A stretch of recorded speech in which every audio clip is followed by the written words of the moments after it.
Hello there, and as usual, I'm Aaron from Last Stand Gamers, and welcome.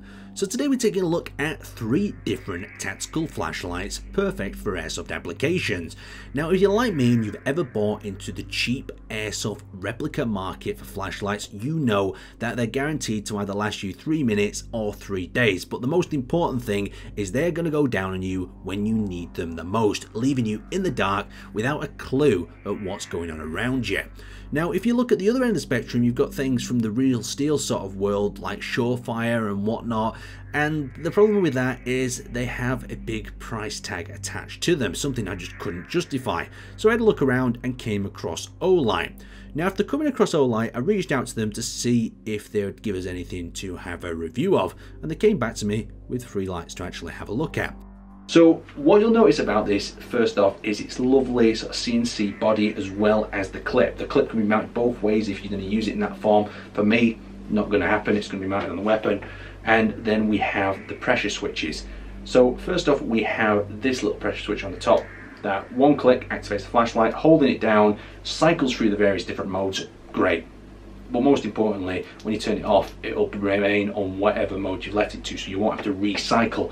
Now this is great for if you're deciding to read a map or something and you're under a little tarp and next minute 1500 lumens comes out of the flashlight because it resets back to the default. So that's a great little tool there, and that's the same on the little flashlight as well. Now on the back we've got the pressure pad, so a light hold just activates the flashlight, and then hold it down further activates the strobe. That is truly disorientating. Your pupils will be dilating all over the place, and literally it hurts your head in some ways or another. People on the field are not going to be happy with you when you just strobe them and take them out. But still, very cool, very effective. I'll show you this configured in the weapon sort of configuration in a moment. But how does it charge, you're probably asking? Do I have to buy loads of batteries? And this is what I'm presently quite pleasantly surprised about. You don't. It comes charged with a rechargeable battery inside and a magnetic clip with a USB port. So if you have a portable charger like I do on the field, you just hook it up and you're good to go for as many days as your little charging bank will actually last. Great, let's have a look at the smaller one, see what that's all about. So next up we have this tiny guy. You can see how small it is in the palm of my hand there. This is the Baton III. Now it shares a few features very similar to the Warrior, but it's a lot more compact. The first one, you've got that little button. Of course, one press on, you cycle through, and it does save whatever light setting that you've got it featured on.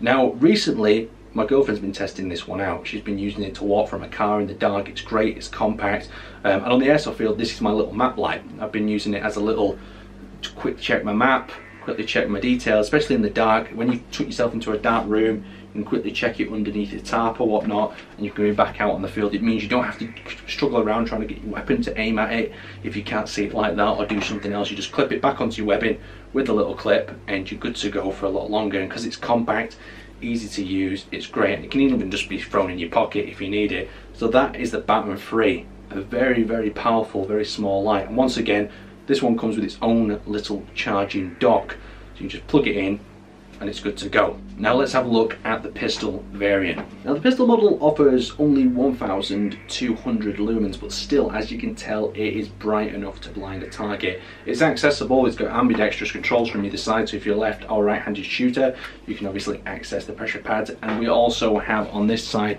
the quick release, so it'll fit on anything that has a standard rail on your pistol or on a rifle if you wish. And if you hold it down, of course, it's momentary on.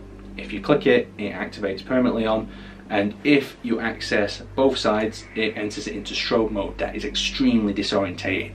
Perfect for them John Wick wannabes out there who can just strobe your target to death, and as he's dying of some sort of epileptic fit, you can take him out. But in all honesty, beautiful little flashlight, and I can't wait to get these used a little bit more on the field. But what's really making these flashlights quite appealing to me is the price point. You're getting what I'd say is a Surefire quality flashlight for under 100 quid. That is something you want to consider, especially when you've been going through all these cheap replicas time and time again. It's going to stack itself up. Anyway, I'll have prices and I'll have some links down in the description below if you want to check one out, you want to purchase one for yourself. But I'm going to be quite happy on the field. And if you see yourself being strobed, then it might be me on the other end, and I do apologise. Anyway, let's thank you guys for watching, and I'll see you next time.